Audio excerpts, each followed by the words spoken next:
سمكتنا اليوم يا أخوة سمكة النهاش.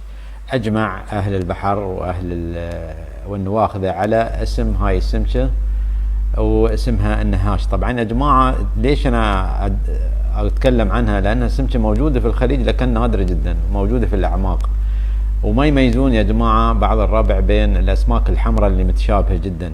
طبعا هاي السمكة تختلف عن المضريس ومش من الفصيلة المضريس، وقلنا يا جماعة الخير نبغي نضمها من ضمن المجموعة الخليجية الموجودة عندنا في أرشيفنا.